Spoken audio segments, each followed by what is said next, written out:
Hey everyone, this is More Than Just Trucks, a podcast for gearheads, truckers, and anyone who wants to learn more about the trucking industry. This podcast is sponsored by Truck Country and Stoops-Freightliner.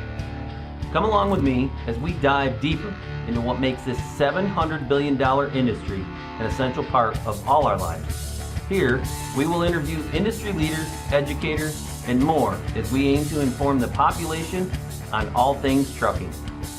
Hello and welcome to More Than Just Trucks podcast. I am your host, Ray Clark, and today I have our very own Jim Connely on the show with us, and we're going to talk about 2022. We're going to do a little look back and everything that affected us from the EV, electric vehicle push, into some national news that affected all of us, it seems like. So again, if you got any suggestions for the podcast show, feel free to contact us at podcast@truckcountry.com. Again, that is podcast@truckcountry.com. So take it away, Jim. Tell us, you've been on my show before, but give the audience, for some new listeners, give us a little background in yourself. Introduce yourself. First of all, thank you for having me back on the show. It's a tremendous honor. I'm a big fan of you and your show and everything that you've been doing. In a little bit, we'll talk a little bit about one of my favorite episodes that I was able to listen to while you're recording it live. Was really impactful for me. And that was the one where you had the diesel chicks on. That was so cool. Absolutely great show. So about me, I'm the director of marketing here for the McCoy Group, which for us, that encompasses Truck Country, Stoops, also Foodliner, Questliner, the McCoy Construction and Forestry groups. And I've been with the company for 6 months now. It's gone by very fast. So excited to be here, to be involved in efforts like this and just marketing all these brands. As you all know, Ray's in charge of our training center. And that's, I think, one of our most important efforts that we have in terms of diesel technicians, diesel mechanics, getting them trained and a lot there. So I'm a big fan of podcasting, a lot of content marketing, which I think is a way that we can establish trust for all those brands that I just mentioned, including the training center that Ray manages and started. But yeah, just really excited to be here. This is going to be a fun show today. Ray asked me to kind of participate here with him on going through some look backs into the past year. And I think it'll be a lot of fun. And I appreciate all of you listening to the show. And like Ray mentioned, if you have any suggestions for the podcast, just remember podcast@truckcountry.com. But Ray, thank you for having me here today. Hey, no, thanks for being on and taking some time out of your schedule. So 2022 was, we've gone past the year of COVID, and then it seemed like it dragged on a little bit, but 22 was actually quite a year for us also. I mean, when I look at some of these show notes that you and Josh put together for us, it was really cool because I knew some of these stats and numbers, and we'll probably hit some industry stats to start with. And as you mentioned it, I mean, diesel technicians' jobs, right? I mean, so here's a question for you. It's a small percentage over the next 10 years, but this is what's so astronomically crazy to me, right? It's a very small percentage, Jim, but it's as fast as the average for all occupations on growth in just diesel technicians. What do you think that is? So I would guess that it's going to be somewhere like in the 6% range, maybe. Yeah, you're like right in the middle, 4 to 8%. I mean, so for the listeners, right, they figure, 6%, 4%. That's a small number. But again, keep in mind, that is as fast of an average for all occupations out there. And we're talking about one skill set right now. So that opens up the avenue of diesel technicians for like 28,500 opportunities projected over each year coming up in the next decade. I mean, and again, I mean, I've seen it up and down. Jim, you've seen it go crazy. I mean, what do you think? I mean, there's some reasonings behind this. What do you think some of those reasonings are? Well, I think a couple things. So, real well, later part of our year last year, we got into the electric vehicles. And I remember I was actually just delighted to see, I think there were about 4 to maybe 5 of your students that Todd Trent's had that he was training. And we gave them the opportunity to go check out one of those EVs that we were given a ride and drive on. And what was fascinating, Ray, is they were like a bunch of spider monkeys, all over that electric vehicle. And what was really interesting for me to watch as a new person to the industry is how excited they were about it, just to figure out what is it, how does it work, and then more importantly, how can we tear this thing apart and then put it back together. So I think that's something that has created, some demand. I think also when you look at trucking in general and transportation, but then even other industries like our construction and forestry group, just as another area where we have diesel technicians, we need these machines to operate, and unfortunately, they're not always going to work, right? The machines are going to break down, and that's where our techs and mechanics do a phenomenal job of getting those items back on the road or back in use. So I think it's just the nature of the businesses that we're in, but then also these outside dynamics like the electric trucks, Yeah. and just overall the electrification is a challenge or a blip that's really kind of increased, the demand for those positions. So I think for a tech today, they've got to be really good at being open-minded, but there could be a career path for them that may be more on the electric side versus diesel, or I think where we'll probably see it as more of something that's in the middle. Yeah. And you mentioned the construction side, and I had a chance during one of our Boy Scout workshops here at the training center where one of the fathers actually worked for John Deere, and he was telling me about this, one of John Deere's largest machines that had an 8-yard spade. So for those of you that know yardage, that's like a huge bucket, spade bucket, and it was electronically driven. So it was split. It had a small diesel engine that ran a generator in a sense, but electric motors out there. So it's definitely coming into play, very large. The introduction of computers, the technology that our industry has gone through. So you look at transportation, you look at agriculture, you look at construction, everything's got a computer on it. The farm boys now can literally sit in their seat, program a GPS, and plant their crop correctly, fertilize a crop correctly, and turn around and harvest it. And again, what are they doing? They're literally sitting in the seat now after they programmed it, and the GPS and the computer takes over and steers the tractor and plants correctly. So that is definitely two of the big things.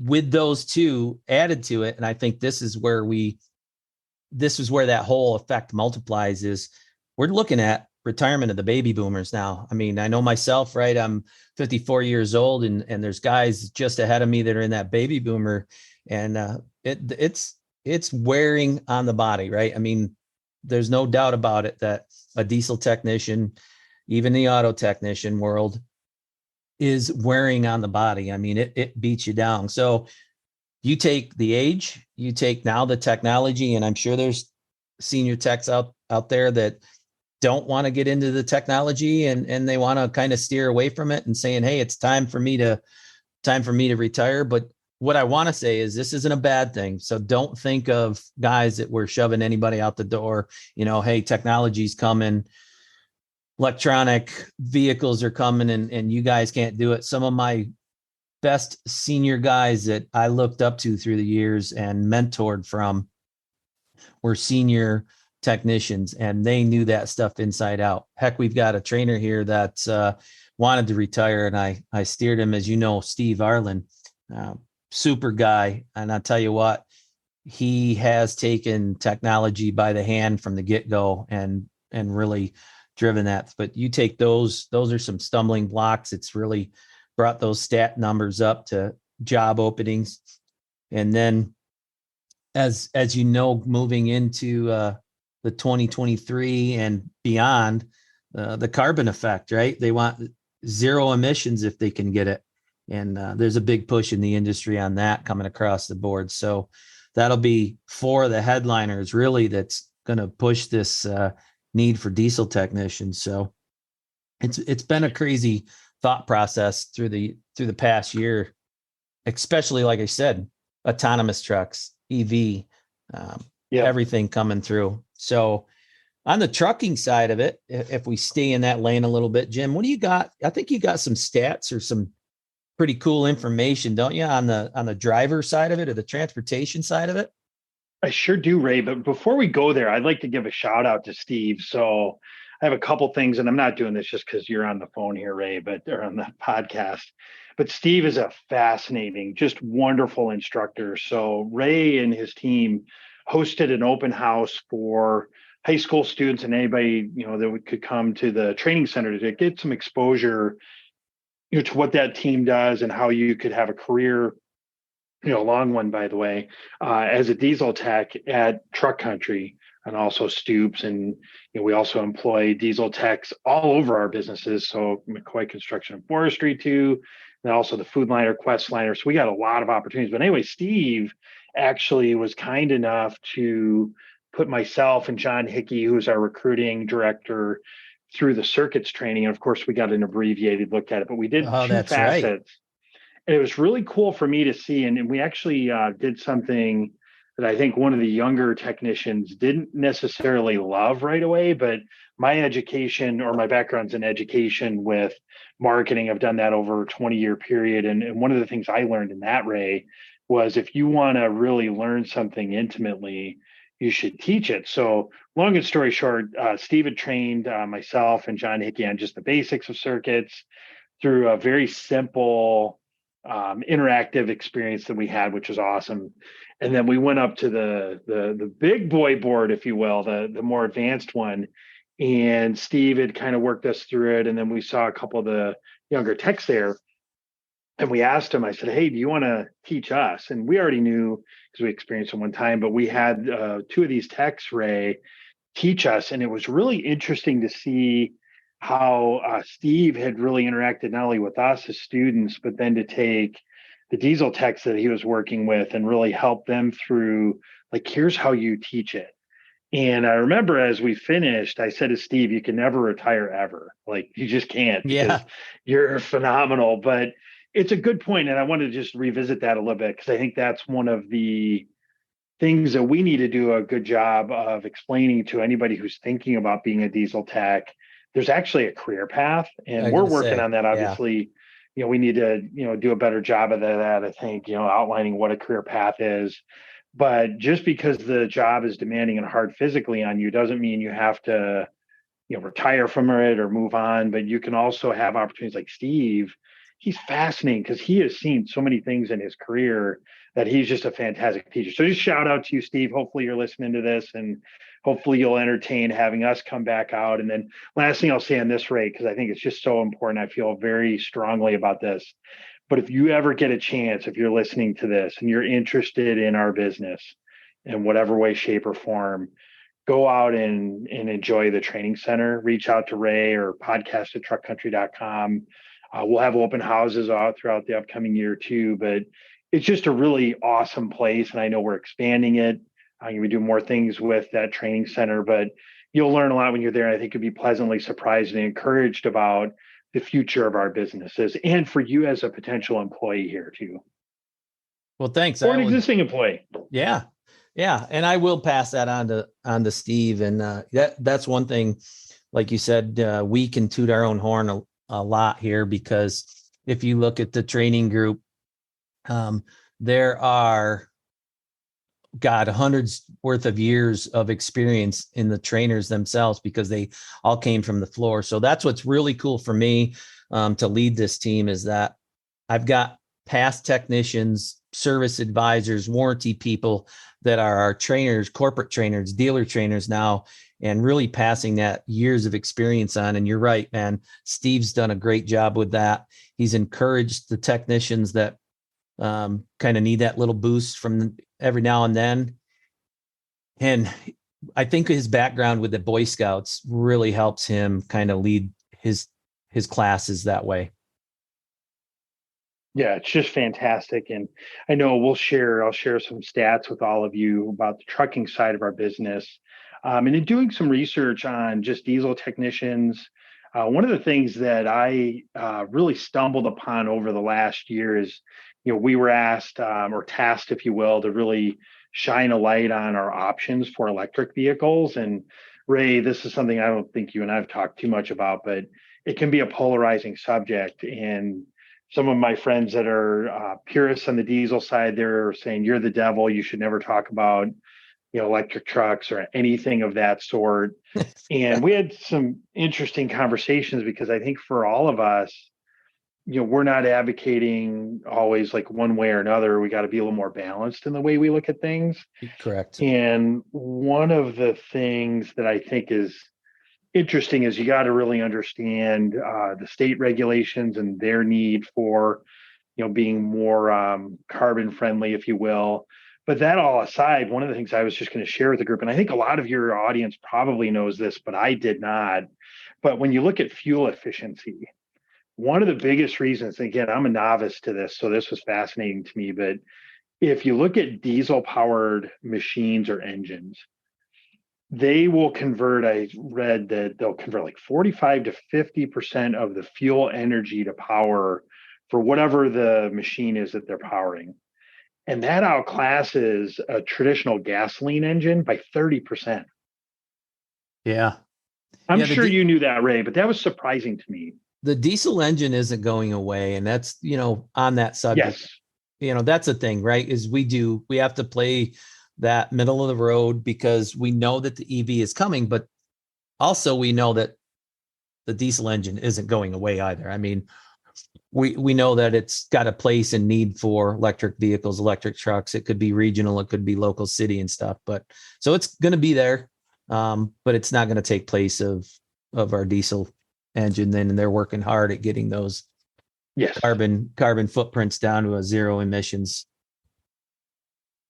Absolutely. So there's a lot of complexity related to fuel efficiency, options for people. I know if you have work with any like cities or state agencies, there are going to be mandates for a certain percentage of your fleet or your machines to be electrified or maybe alternate fuel friendly or whatever the verbiage is. So you have to keep your eye on it. And I think it's something that'll be a moving target, like you said. And I think for us, we just need to make sure we're bringing a lot of these issues to the forefront so we can, be well poised to really tackle them as they go. But here's some stuff, Ray, that I was going to throw your way.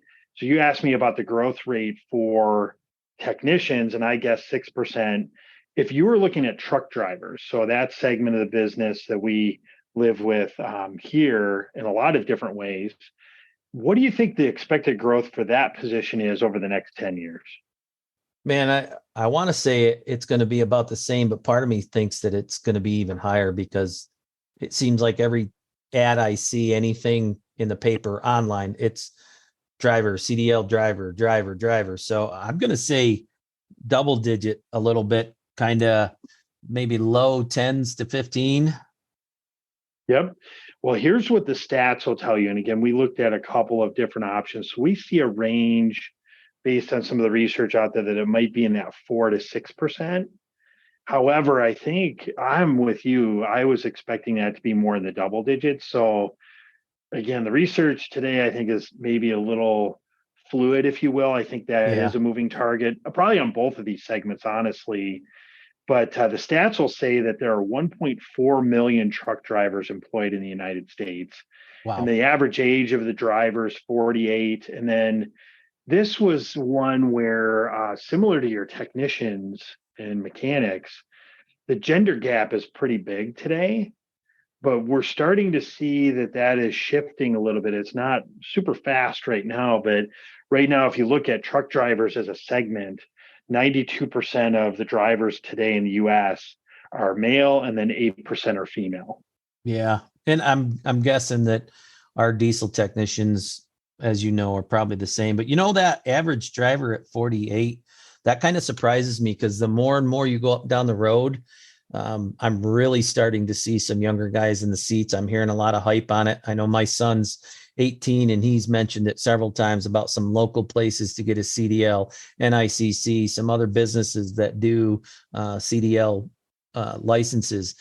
The sad thing is the cost of getting your CDL now. And I understand, hey, I like the avenue that they took it because safety is a huge factor. I mean, on average, 60 to 80,000 pounds putting under somebody's seat and steering wheel in their hands, you need to know what you've got around you. So, absolutely. I definitely get that. But yeah, we've been, as we drove it was just last week. I saw several young gentlemen in the driver's seats, and I'm seeing more and more ladies across the highway when I travel out to Indianapolis. Absolutely. We have one that works for us on the food liner side in Chicago. She's fantastic. Get her bio. She's single mom, 3 kids, used to be a hairstylist, and now she's happily driving a truck for food liner and doing an absolute ferocious job. If you see a picture of her, you probably would never guess that she'd be a truck driver. Of course, her hair is impeccable, as you would expect from hairstylists, but just super great stories, similar to the Courtney that you had from our company on your show. I think it was the last episode that we published. Yep. She's another really good example of someone who has got a really bright future for us in that field. So I think what we need to do, quite frankly, Ray, is celebrate those stories, not only on the female side, but also the male side, and really have a balanced approach across a wide range of ages. Because you're right, you have younger people that are getting into it, and then you have older people that give you one right now that I think you know his name, but Warren Ratliff, who's been driving truck for 44 years. But here's an interesting thing about him. In the 44 years that he's been driving a truck, he has not had an accident or an incident. And he drives basically, liquid is what he's hauling. God. So you can just imagine, like, that is an unbelievable stat. How many Remarkable. miles has he got under his belt? That's a good question. He told me, and right now, just because we're on the podcast, I can't remember how many miles it is, but it's a very high number. I should get that from, because it's just astounding that you can go that long of a period of time and not have a citation or an incident. And so to bring home that point, we need to make sure we're celebrating, people like that have been doing it for 44 plus years, because they'll be the ones that can help the younger people. And then the younger people can help, someone who's, older in that driving journey, stay fresh and really current too. Yeah. And so it should be fun. If I'm not mistaken, I believe I've seen some Walmart trucks go down the road where it says million mile driver or something to that effect. So I know they label their trucks with those drivers that have safe records and have put some very significant mileage on their trucks.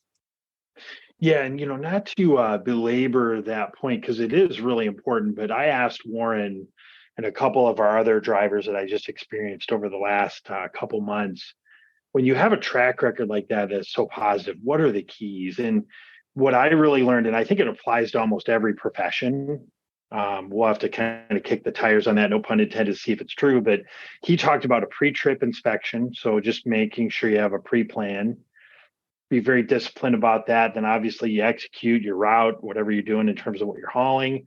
And then that post-trip, which is kind of like that recap of, is my machine in operating condition? Do I have any issues? Do I need some maintenance?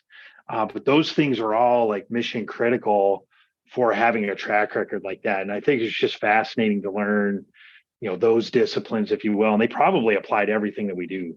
Yeah, but that's a good point, Jim, because think about that. How many people think that, okay, I can drive a truck. It's you get in the truck, you sit in the seat, you punch in your GPS, I'm down the road and go, right? They don't think of the pre-trip or everything else, but that's some really good thought process on how we got 44 years in with 0 instances. Yeah, real funny story, Ray, and Warren, if you're listening, this will be fun for you. But so I got to video his pre-trip. Then I was in his cab. We did just a little short run, nothing of major consequence, but just so we can get some B-roll footage of him in the cab. And then we were pulling back into the lot, and again, as a novice, he basically took his rig and threaded it between all of these tankers, and I was losing my mind. I was like, oh my God, I can't believe we're going to hit something for sure. And I was just amazed at his skill. But then really filming his post-trip, the thing that I was really mired with that it was so cool is it's such a simple thing, but you can see where it becomes such a discipline for Warren that it was like a muscle. He just didn't even think about it. He knew exactly what he needed to do. He knew everything that he was looking at. He just walked me through it. And we all, of course, documented the whole thing. But it was just really fun to see that. But just kind of a cool experience. But something I think to give a shout out to all the drivers out there. We really appreciate everything that you do. Yeah, we definitely. And hats off to you, Warren. Nice job with 44 years for us and putting in that Oh, time. yeah. So, hey, Ray, what do you think, as we look at the career situation in the world, regardless of what you're looking at, what do you think was a career that had the most demand in 2022?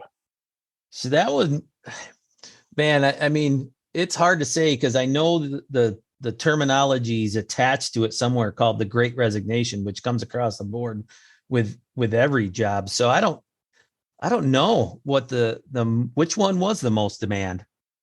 Well, when we did the research, it looks like recruitment consultant had upwards of a 300% increase in their job growth.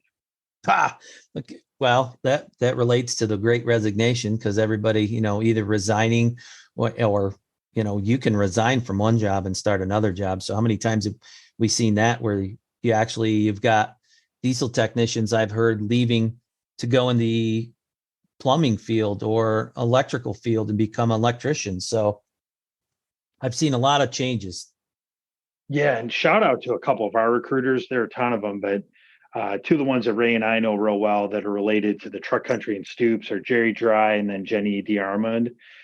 Yes. Those two people do a phenomenal job for us. So if you're in the market for positions on the truck country Stoop side, then Jordan Larkin, who also works on a recruiting team. She's been on the transportation side, but reach out to those guys. They'll get you all the information you need to make a good decision and come on board. And just like me, I did the same thing, recruited over here to the McCoy Group. It's a phenomenal place to work. Yeah. And a lot of opportunity. Yep. So let's go, as the name says of the podcast, more than just trucks. Yes. So the TikTok explosion. I mean, you guys have jumped on the bandwagon, and I'm seeing more corporate and Food Liner and Quest Liner, McCoy Group, McCoy Construction, Truck Country. Everybody's involved in TikTok now. Holy cow. Tell me, what's your thoughts on this TikTok explosion? Yeah, it's interesting, Ray. So I'm a bit mixed on it. And you and I have talked about this a little bit in the past where our group and social media outfits in general, marketing outfits, they can get spread out quite a bit. So it's hard sometimes to keep adding on the latest and greatest thing. You have things like Be Real out there, but I think TikTok is really a different type of scenario for us where I think there are some opportunities. What I've kind of challenged our groups to think about is you can't dabble in TikTok. You have to either live there and really understand like what people are doing, how they're being creative on that medium, because as you know from your experiences, the medium kind of dictates the content, the content dictates the medium. You got to really make sure you're well aligned for that. So I think for us, we're still all of our brands are on the early part of that journey. I know there's a lot of speculation out in the world about, states are now banning TikTok. There's a lot of discussion about will TikTok be sold. I think just my personal opinion, which I would not use this as investing advice or anything like that, but I think TikTok will likely go through some sort of a transition, whether they be sold, something like that. But it's here to stay. I think it's just going to shift a little bit. And I think the challenge for us on the brand side is to make sure that we take advantage of it. And just like anything like this podcast, you have to be really disciplined about making sure you have content out there pretty consistently, which puts a lot of strain and stress on us to really, align with that, because creativity, sometimes people say if you're creative, you can't do that on a schedule, but you almost have to. Right. Yeah. And I've seen, whoever the makers are, but and Amazon, when you look at it, it's like they have a TikTok digital world setup with the phone holder, the stand, the light. I mean, it's just gone crazy. And, I got to honestly say I was following TikTok for a while there. And it's like you said, the content, it's like they are literally like spending hour after hour recording content on that stuff.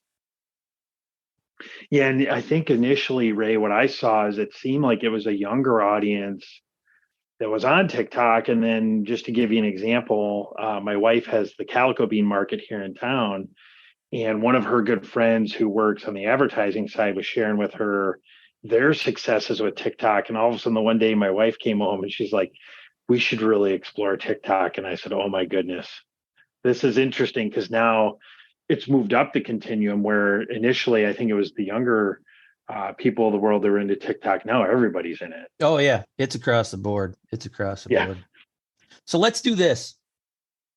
I want to prompt a question to our audience. First one to email me. What do you like for TV shows?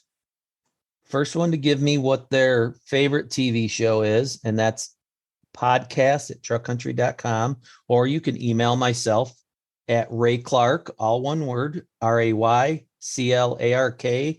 @truckcountry.com. So what was your number one go-to TV show? For me, Jim, what was yours? Are you a TV buff? It's funny, Ray, I'm not historically a TV buff, but I do have one that might surprise you a little bit. So I'm a little late to the game on this, but for me in the last year was Stranger Things. Okay. So my son and my wife and I, we got into that through recommendations from friends, and we just binge watched all the episodes. And now, of course, we're through all of them and eagerly anticipating. I think in 2024, they'll have season 5 out, but it's just a really well done show. How about you? What's your favorite? So I have several. My wife is a huge TV buff.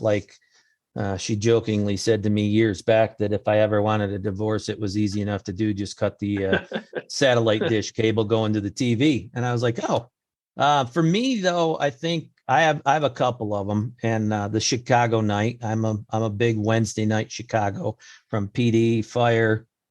Oh yeah, Chicago Med. I like all of those, but I think the number one thing that for everybody across the nation was a huge takeoff this year, and anticipating the startup, was Yellowstone. for sure. I mean, that was just, I think that went huge. I saw, Christmas time coming. There was a ton of stuff. Rip is the manly men of all men, it seems like, on that show. You got John Dutton himself that plays that role very well. And, for those of you that have been watching and following up, we're already in mid-season. And it's like mid-season. It's the series seems like they shorten up every year. But yeah, Yellowstone was really one of the biggest TV shows that took off crazy this year. So yeah, that's been very popular. I haven't watched it myself, but that's probably next up on the list of shows to start partaking in. So if anybody Ray, comes up to you, go ahead. Jim, and they says, I'm going to have to take you to the train station, you might want to run the other direction. I know the end is near. Something bad's going to happen, right? Yeah, that's typically what it is for the Yellowstone. Yep. Well, I got one for you, Ray. Well, one other show I like, which is kind of a secret indulgence, but sometimes it's depressing, is Dateline Secrets Uncovered. It's a fascinating investigative show, but that's always kind of a fun one. But Ray, I know you're an active guy. You used to be a hockey goalie, which I still am trying to bring you back. I know it. But the rage in terms of a sport that I think has been really kind of interesting is pickleball. Oh my God. It's huge. That is crazy. I mean, even our little city in Dyersville took our skate park and converted into a pickleball court. They even turned around and put lights up so that they could play at night. So, I mean, when it was nice weather and they got up there, it's like, as you know, I kind of live down in that Candy Cane Park area, and that's where that is. And it's lit up and they're down there playing pickleball at night. It's just unbelievable. And I have a ton of my friends, Matt Garcia, who I used to work with at McGraw-Hill, huge pickleball guy. And he would always talk about, we need to get pickleball tournaments. And it's just amazing. If you say pickleball, chances are in a room of 10 people, probably gonna have 8 of them that will either tell you they played it or they're looking to play it relatively soon. Yeah, that's crazy. Crazy. So, hey, we talked about TV shows and kind of some sport changes, and we'll probably talk about a little bit more sports in the end, I think. Here's one for you. Movies. Are you a movie buff? Yes. Love movies. All right. So this one blew me out of the water, that I would never have guessed that this one was one of the most popular movies. Actually, it says it was the most popular movie. What do you think it was? I'm going to guess just because I loved it and I know a lot of people were buzzing about it. Top Gun Maverick. It wasn't, but that is for me. That's another major movie. So I'm with you. Top Gun and Elvis probably were up there, but believe it or not, Avatar: The Way of Water is one of the most popular moving movies right now. It's hitting the charts and numbers are growing. Oh, I'd have I never can't guessed wait to that. see that.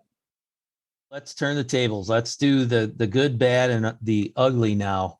Let's talk about some like I said, what we'll call the ugly. I mean, we had some tragedies through the years. We had some mass shootings in the Texas school, the Colorado nightclub. I mean, just crazy to think about those things. Here's one for you: the crypto fraud. I mean, that to me Oh, that was a disappearing act, right? it's Are you, amazing how fast it came and then how quickly it's going. I mean, you didn't by any chance get into the crypto or digital money, did you?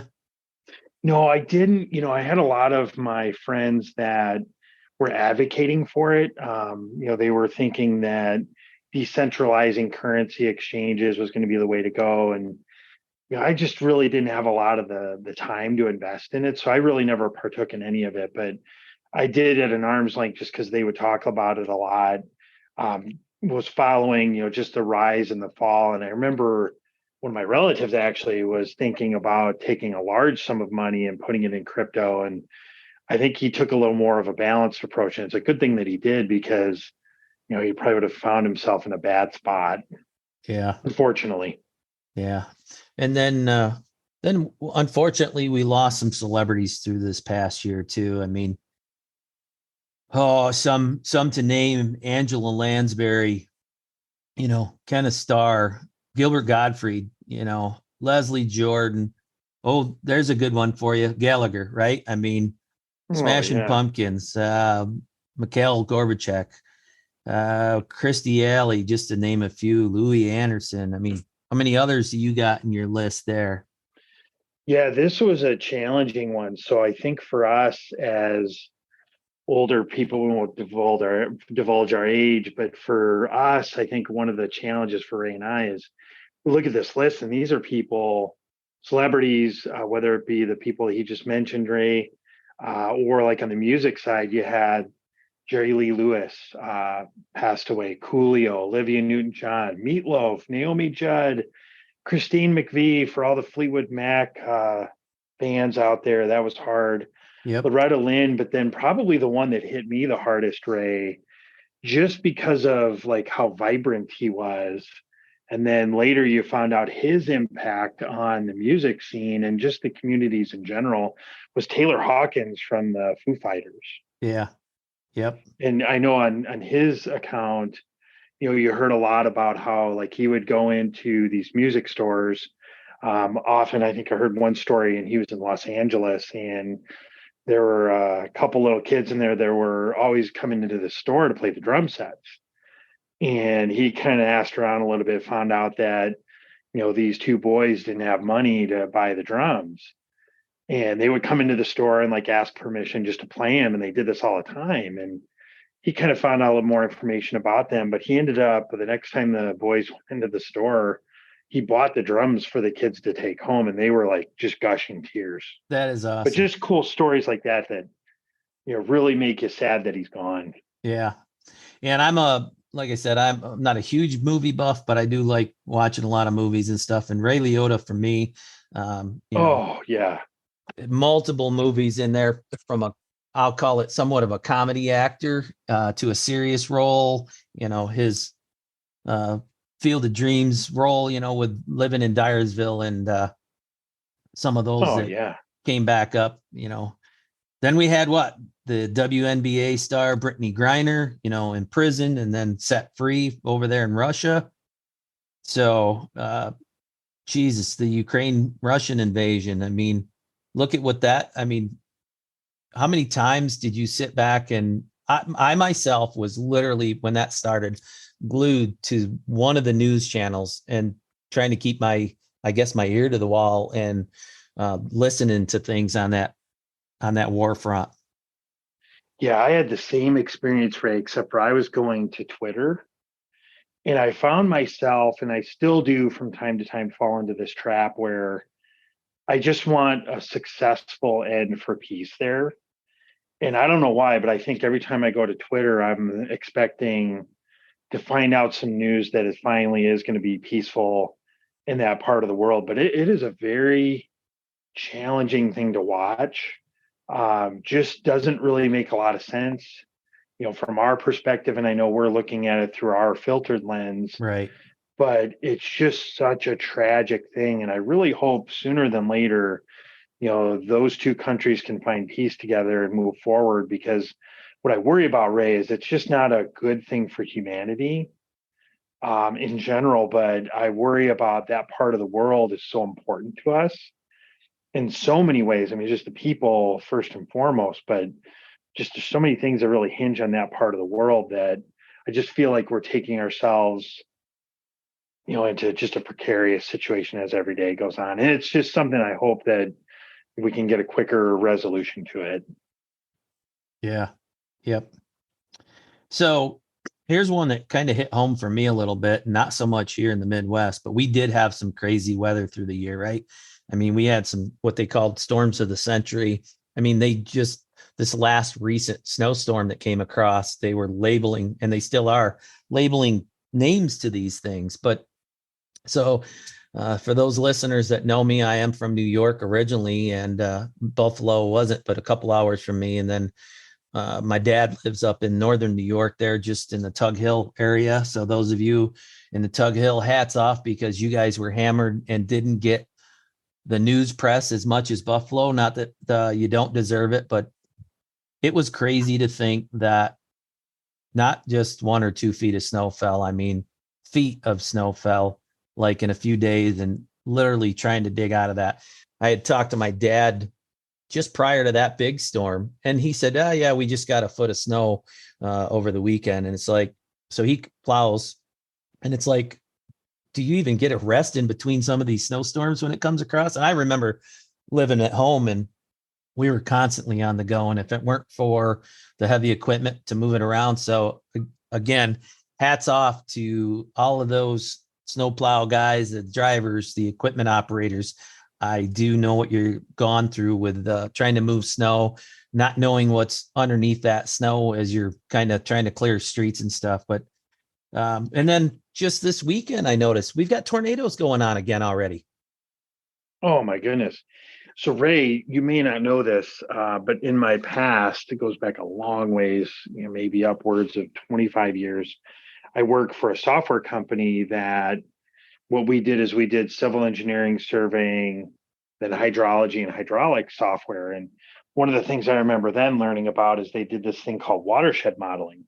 And what that concept is you basically do a site design, and then you take the USGS storm maps and you model, what that water looks like on the earth. And I remember one of the concepts I learned about then was the whole term of like 100-year storm. So they have these models that would basically say, based on rainfall percentages, a storm like that would be once every 100 years. What's interesting is we're having 100-year storms like every 2 to 3 years. Yeah. In the Midwest, which is crazy. So quick scenario on that subject was, so I of course live in Dyersville, and back in, I believe 2008, it was, if I'm not mistaken, there was a flood down there at Candy Cane Park, and they had marked that. So it wasn't long after that. And of course, they said, like, 100 years, shouldn't see anything again. And I'll be danged if we didn't get a flood where it was within inches of flowing through my garage. And I sit up high enough, but I am in a flood zone. But yeah, I mean, we're just seeing more and more of those storms and floods. I mean, they've got thunder snow now. It's unbelievable. Yeah, crazy on that storm front. So, all right. So Ray, I was thinking about one other passing we missed just because it recently happened, was Mike Leach. Mike Leach from the Mississippi State. He was up at Washington State as a coach. Actually coached here in Western Iowa as well when he first started, but that just happened. So a big shout out to any of you that are associated with Mike Leach or Mississippi State fans.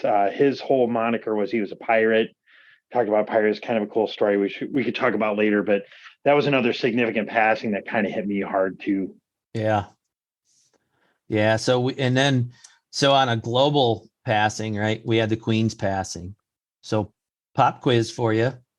What do you think she did when she started kind of, I don't want to say her career path, but started in that movement as a queen?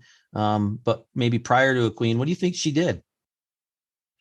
Boy, I'm wondering about that. So I remember seeing a lot of video footage of the Queen, and I want to say that it's probably something to do with manual labor, even though like that may not be the most common thing to say. Is I'm just going to guess carpentry. Well, you're right on the kind of the manual labor. She was a diesel technician and a truck driver in the military. So Oh, that is crazy to think. I mean, here we are, right? We're talking about women in the industry, and here is a queen that was actually a diesel technician and a truck driver. Here's a funny stat that I think I pulled up one time before. She couldn't get a license because she was the issuer herself. So she never had a license because she was the queen. wow, Ray. First of all, that blows me away. That's awesome that she was a diesel tech and a truck driver. It just goes to show you the importance of those fields, right? Yeah. And Yeah. what a career path. She went from diesel tech to truck driver and then to be the queen. Yep. And 70 years of reign. And unfortunately, just after celebrating 70 years, a few months later, passes on it. Oh, But man. What a wonderful person. What a wonderful human being, too. yeah. Yeah. I mean, so one of the second to last things coming up to get into our sports avenue, but the economy and supply chain, we've all felt the pain, put in orders, haven't seen anything. You've had to get truck fixed or tractors fixed. And the first thing you hear is we can fix it if we had the parts, and it's not due to the lack of shipping. It was due to lack of maybe manufacturing, or maybe it was due to lack of shipping because of lack of drivers. So it was kind of a crazy front on that, right? Because there were sectors that were very freight generating, but couldn't move the product, didn't have a driver. Maybe the product wasn't there, whatever. But man, just that whole economy and supply chain, I know we're seeing some light at the end of the tunnel, I think a little bit, if you want to say that, but our inflation not yet tamed, here or globally. I think it's like one of those little super balls. It's just bouncing all over the place. It's a great analogy for it. Super ball, like just throw it in a room and it'll bounce in a lot of different directions. And hopefully, as we look into 2023, we can maybe normalize that or stabilize it if we can, because as you mentioned, it's just created a lot of really unique situations for us. Here's a sad incident that I just encountered here a week or so ago. Was took the family out, long weekend and stuff. And we're like, hey, Blaine's has got some sales on and stuff, and we wanted to go and get some wings. We haven't been to Buffalo Wild Wings in some time. Swing in there. I see a family getting out of their van. They circled around just as they hit the door. The dad went through the door or whatever, came back out and kind of huddling everybody back up, heading back to the van. And I'm thinking, are they closed? Takeout only. Not enough people, Not enough people to work the tables. So we're like, okay, so got back in the truck, down the road we go, and we were like, okay, so let's hit Applebee's. So down to Applebee we go, and it's funny because everybody that pulled out of Wild Wings seemed like they were heading the same direction. So there's about 4 of us that all pull into the parking lot, and we walk in, and probably half of the place is empty. And they're telling us it's going to be 30 to 35 minutes. And we're all looking at each other thinking, why is it going to be 30 to 35 minutes? You don't even have a capacity here. And she goes, my apologies. We only have 2 waitresses and 2 chefs right now and myself. So we're understaffed right now to try to seat everybody and accommodate you in a timely manner. So we're trying to stagger people as we sit them down. I said, okay, no problem. We'll wait. But it's crazy to think of restaurants, diners that either shut down, canceled, or I shouldn't say canceled, shorten their hours, right? And just, man, anybody and everybody that is looking for open positions, man. Just if you can't call your own shots there or somewhere in the industry or a job, I think it's crazy to think that you couldn't. You're right. And, where that puts a lot of stress, there's a simple story I have similar to what you were talking about. I was traveling for business, and for some reason, like normally I'll try to get a good start on the day and be early. And I've learned over the years that kind of takes a lot of the chaos out of your life if you're early like that. My wife would probably, if she's listening to this, she'd give you some commentary otherwise, but at least for business, I'm on time early. So what happened, Ray, is I was 2 hours early going to breakfast. So you'd think that's plenty of time to like go have a breakfast, read some things, catch up on email, whatever you're going to do. Oh boy, I would think in 2 And hours. well, what was interesting is I just ordered a cup of fruit and then oatmeal. So you think that's like a quick thing. It took about an hour and a half to not only get served, but then I had to eat it really fast, which is terrible because you're like just trying to hammer down oatmeal. It's hot. But it was to the point what you just said, where they only had one cook. They got hit with a big rush of people, and it really wasn't any fault of the people that were working there that day. It was just a really challenging situation, but it really impacts, I think, a lot of the larger and smaller things in life. And I think probably the lesson I learned in my example is just to maybe, obviously having patience is important, but then Yeah. planning ahead. And thank God I had 2 hours before I had to be somewhere. Yep. That's probably, I think in general, because I know I do it myself, I take so many things for granted, and I'll be the first one to say that I do. By any means, not perfect person, manager, or anything, but it's like, holy cow, it just so much is taken for granted that we can walk into a restaurant in the norm, right? And be able to sit down with a family of four, or even you and your wife, and be able to, in a timely manner, be served, right? And now, I feel for a lot of these businesses that are hurting in the labor field, because when you look at it, I go to some of these places, and it's amazing to me that the work staff's age is probably, and I don't want this to come across wrong, but they're older. They're in the retirement age, but they're the ones that are working. It's like, man, we need more. I mean, you go to some of these fast food chains and stuff, and it's a senior type staff, because those are the ones that are still working out there. Yeah, it'll be interesting to see like how it all shifts.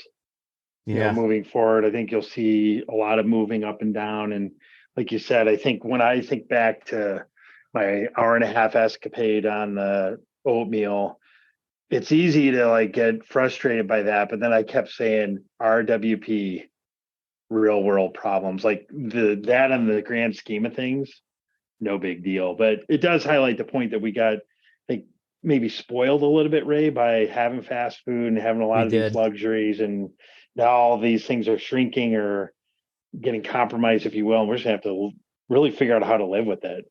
Yeah. Yep. Deal with it. Yep, for sure. So let's move into the sports. And as you know, I'm a hockey buff, as yourself. Oh, yeah. Actually, you more so than myself. Even now, you're still playing, aren't you? Oh yeah. So I just played last night with the senior saints, and then play with the fossils too. So I really enjoy it. It's just a fun sport. Nice, man. You still got your legs under you, huh? Amen. And I'm knocking on wood and just stay injury free. That's awesome. Well, as you know, the Colorado Avalanche took the Stanley Cup. We had the Astros in a second series, 4-time champions. Who were they? Oh boy, let me guess. Basketball field. Golden State is what I'm going to guess. Yep, Golden State Warriors. Yep. The Rams took the Super Bowl, and then of course the most biggest recent hype was who in the World Cup soccer. I mean, I thought we went pretty far. We didn't do terrible, I think, USA, but who took it? Argentina. And man, did they celebrate. Man, did they ever. That's actually the only reason why I knew about it, Ray, is, being on Twitter, you see like the trends that go along, and that's how I knew that they were successful with it. I mean, I was following when we were in, and the World Cup's always challenging to me, Ray. I don't know if you find the same thing, but just the scoring and how you move through seems really complicated. Yeah, I don't follow that much, but it is intriguing when I watch or listen to some of the highlights. To me, it's kind of like the golf, the big golf outings and stuff like that. Well, these guys, their numbers that they're putting in, I just go to smack the white ball around and have fun and enjoy it. And if I keep it in the green, I guess I'm pretty lucky. You're good. Yeah. Well, So, you probably don't have a whole lot of free time though. during the summer, I do a lot of biking and camping. And when I say biking, motorcycling, I'm a two-wheel kind of guy. Get the wind in your face. So, um, I'm definitely, I get out maybe once or twice as far as going to a golf. And I usually like the outings where it's captain and crew so that my score doesn't always have to count. Oh yeah, smart. So let's wrap these Good. up. Let's cover, let's do a little personal recap for each other. And then we'll call it a show maybe. So Yeah, that sounds good. yeah, so I'll go on this one. I'll take lead on this one. For me, I think through the year, looking back was pretty cool for me. Really felt like the growth in my department was really good. Like I said before, I've got both sides in Indianapolis and here in Dubuque. I got a great team behind me and support with that. And I think some of the highlights for me was growing out of one program that we have, a technician training program, which we look at as a standard. That we've now built 5 different programs. I was asked to be on the board for Next Gen Trucking. So, kind of as an advisor in the background, doing some little bit of help and acknowledgement there in the diesel industry, growing this podcast and really getting it moving.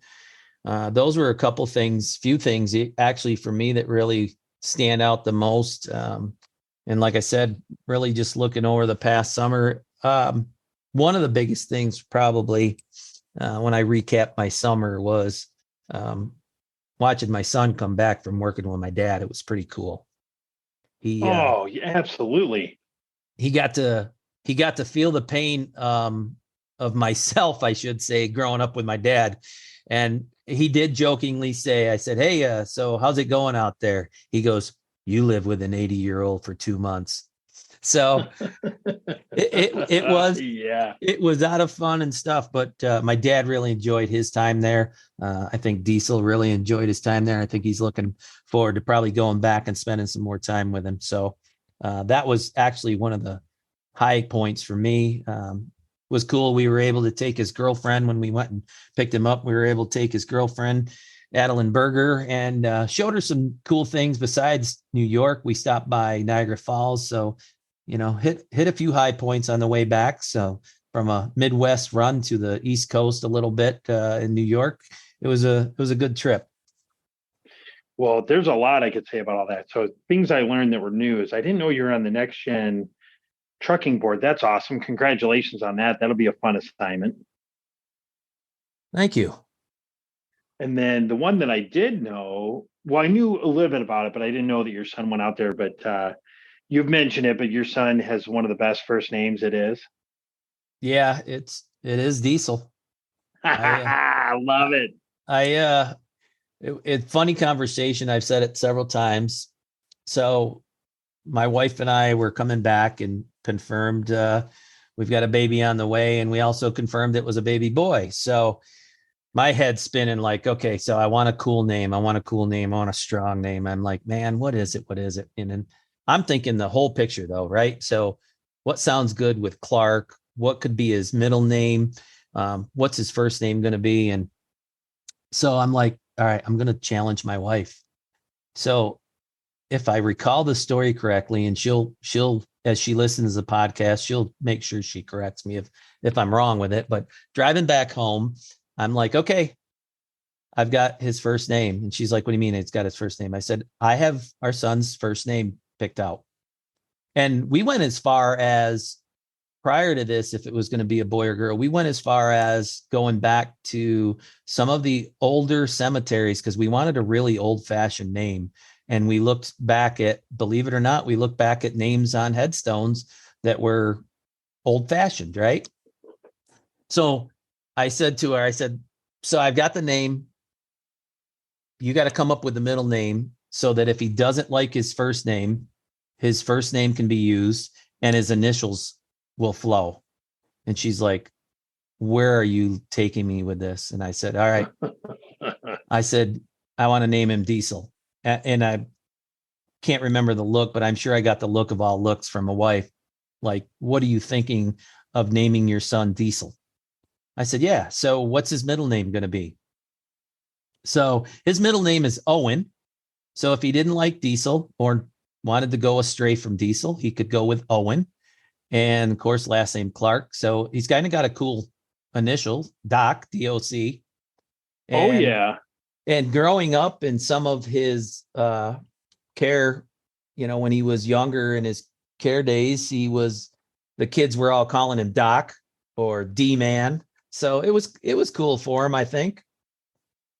Oh, absolutely. So that's what I knew obviously Diesel. But then the part that I think it's really fun for me to hear again through your eyes is the impact that your father had on you, not only personally, but then, as I remember when you were telling me the story, that's why you got into the profession was, really the influence of your father. And what's awesome about that is you guys have been able to pass that on, down not only from your dad to you and then now to your son, but then to link that back up and, go back over to having your son learn from your dad. Yeah. What a great experience. Yeah. And it's so odd names apparently run in the family because his business name is Huff and Puff Excavating. So there's a story. Fun. Yeah. So no, and it is cool. It was very enjoyable to go back there. God, we even worked together. So two generations, Diesel and I working with dad. So 3 generations all together, doing some jobs. We did some jobs together and, it was the same old. It seems like we just fell in line arguing with each other. I wasn't doing it right. He wasn't doing it right. Why don't you do it this way? And it was cool. We got some stuff accomplished and we had a good time. Yeah, it's great. And then the other person you mentioned, Adeline, I got to meet Madeline yesterday. She did some job shadowing here in our department yesterday, and that was really fun. She's somebody that, I think once she kind of figures out what she wants to do in life, she's going to have a bright future as well. So kudos to that. And then, really appreciate her, coming to visit us yesterday and really awesome person and unique first name for her too. Yeah, Addie. Well, I call her Addie or Addie girl. So she knows when I think somebody's upset with her, they call her Adeline, and it gets her attention quickly. Yeah, it's great. Well, Ray, that's a great recap. Do you want to maybe give and I'm putting you on the spot here, but what's one thing you're looking forward to in 2023? Maybe just to round out your part, and then I'll go on my end. Oh man, that is I guess we're looking for 2023 is really just for the company's growth and success, because I mean, honestly, I say it time and time again. I moved out here from the Midwest, lock, stock, and barrel, 1,000 miles from my family. I haven't looked back. The company, Truck Country, the McCoy Group, the McCoys themselves have been great to me personally. And so I guess for me, it is going to be, I'm very loyal to the company, and I'm going to say just a successful movement and keep going in the future and growth with us. Yeah, it's fantastic. And I'm going to echo that same sentiment just to kind of transition over to my recap for the year. Obviously, I made a big career change, which was difficult for me, just on a personal level, because you go from, maybe a world and an industry where you're well established.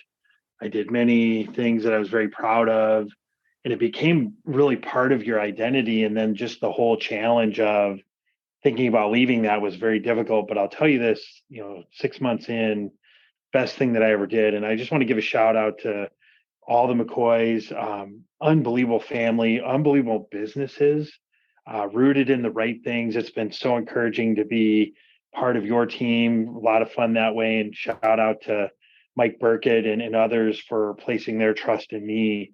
That's really going to be kind of the fun thing when I look back. That was a highlight, big one for me and my family throughout the year. But then it's going to get more challenging, flashing forward to this year. One of the challenges now is, in a little while, is really learning the ins and outs of each of the businesses. And I don't think, that'll fully ever be like an end game where you'll have it all cold, but just try to learn it as much as you can so you can be, a better teammate, a better steward within the businesses. That's going to be something that I look forward to in 2023. But when I recap back, Ray, I think it's the lessons learned of, taking the time for some of the smaller things. I know for me in my past, there'd be times where, I might have a situation where I need to get some work done, but then you have a personal thing that you want to do with your family. And, what I've kind of learned the hard way is that you have to really balance both of those things, which I know is kind of a challenging thing to say in some of our environments, but that was something I did a little more of over the past year. And I'll probably need to continue to do that. Ran a bunch of races with my son, which was fun, or I should say our son, my wife and I son. I always have a bad habit of saying it's my son, like I'm the only one there, but yeah, our son. So we had a great time with that. And then I think, Ray, what's fun for you and I is we have children, and in our case, as sons, they're becoming better versions of us. And what I'm experiencing is like through the racing example, my son has developed a really nice proficiency with running. And now I find that he's pushing me more than I ever can probably push myself. And that's been kind of a fun thing to realize. And then really for me, I think the year past has been more about going back to your roots and discipline. And, I like to read a lot of marketing books and different things like that. And that's something that I'll kind of continue on into the 2023 timeframe. But it's been a really nice year, an exciting year for myself and the rest of my family. Just the career change has probably been the biggest change. It's been so rewarding and so much fun. And getting to meet people like you, Ray, and then your team out there, who's, by the way, just absolutely fantastic. But every single one of the locations I've been to in the Macquarie portfolio, the one thing that's really clear front and center is it's the people that make a difference. And I know that's a cliche, but when you experience it, you'll realize it like right away. Yeah. Yeah, for sure. And it's so consistent. Like if you go to a forestry location, you get that consistency. You go to a food liner location, you get that consistency. You go to Truck Country Stoops, any of the newer ventures that we have going on, we hire people that are, great fits for us, and we want to grow them and develop them. And to me, I think that's where we have a lot of opportunity because our growth has been so steady and consistent. Using the hockey stick analogy, it's been like that, which we're fortunate. But that means we just need more people, and that's going to be, I think, the charge for 2023 is recruitment, and the interfacing with marketing is going to be a really important tenet, if you will, for us, and something that I'm really excited about doing different things going into 2023. Yeah. Yeah, you definitely, I mean, in my world as a training director, I think, hard challenges came in hard during 2020 because the no one person type. And as you know, this technician lane is more of a hands-on type training, and we grew outside those fences and stuff. But I think to your last comment is, yeah, you guys recruiting and marketing are going to be challenged, right? Is how far outside the box can you think for the company? So yeah, hats off to you because you got a good start already with some of your concepts and stuff, and keep moving with your team. It's awesome. Yeah, Ray, one thing I wanted to point out as a highlight on that note, maybe if we can give a shout out to that episode where we had the Diesel Chicks on. Yeah. We want to give each of those characters, I say characters in a fun way. You want to give those guys a quick shout out? Yeah. Yeah. We had Sevi from our Anderson store. We had Courtney, and then the Diesel Queen herself, Melissa. So hats off to those ladies. That was really cool because I knew Melissa's background a little bit, and we had to bleep a couple out in the beginning and stuff. But you know what? That's real life, though, right? Yep. So one thing, it's so cool. I mean, they did a great job in your show. You did a great job of having them on board. But I remember listening to one thing that Courtney mentioned, and I talked to her about this at the open house. And it's a small thing, but I think we'll have to really figure out, it'll be a gut check moment for us moving forward. There are little things that we need to do to just make sure that we're a little more equal on both sides of the coin, male and female. But you mentioned it when you were talking with them. They gave an answer of having properly fitting uniforms. And I really gravitated to that for whatever reason, because I talked to Courtney about that. And it's not only like how you feel when you're in your uniform, but then when she and I talked about when we were at the training center with you, you weren't there during the conversation, but we were all there in that same room. It's also a performance issue. And in some ways, it could probably be a safety issue if you really unpack it, where if you're baggy clothes, you're getting hung up on things. I don't think it's that dramatic, but just that one comment from that show that I thought was very interesting is we could probably help ourselves in those situations of making sure that we have the best fitting uniforms and not a male uniform that's on, out there for a female, because it's not a one size fits all maybe in every case. Yeah. Well, and I can relate being vertically challenged. Vertically challenged. If it weren't for custom inseams, man, I would constantly be walking on pant cuffs. Yeah, and I think we can all attest there's nothing worse when something either fits too tight or it's too baggy, because that's what you seem to be obsessed about. Yep. Nope. Definitely we can work on those with our teams on those.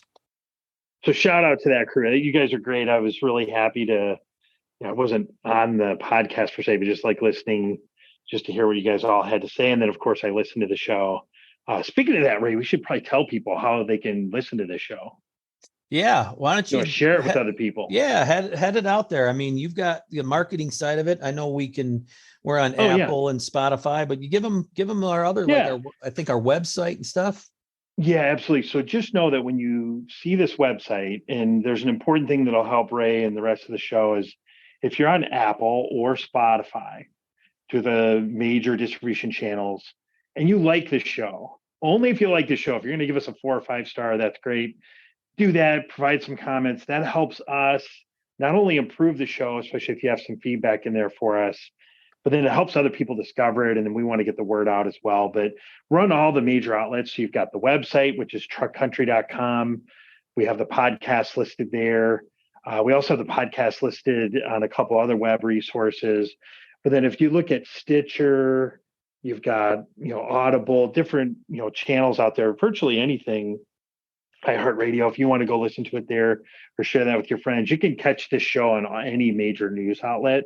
So one of the things that we do, which is great, is we host this, produce it. Thank you, Josh, by the way, Josh Jorgensen. Yep, thanks, Josh. Call him our producer, engineer, wears many hats, but he'll get that out on the wire, and then it'll go out to all the distribution channels. And where you can help us is suggest show ideas to Ray on the podcast at truckcountry.com, or like I mentioned, providing a review, because that really helps us get the word out, and that's what we really want to go after. And this show is really designed for you. So if you have show ideas, get those on to Ray, and then Ray will make sure we get those on the docket and the roster. Yeah. And if you want to be on the show too, that's the other thing.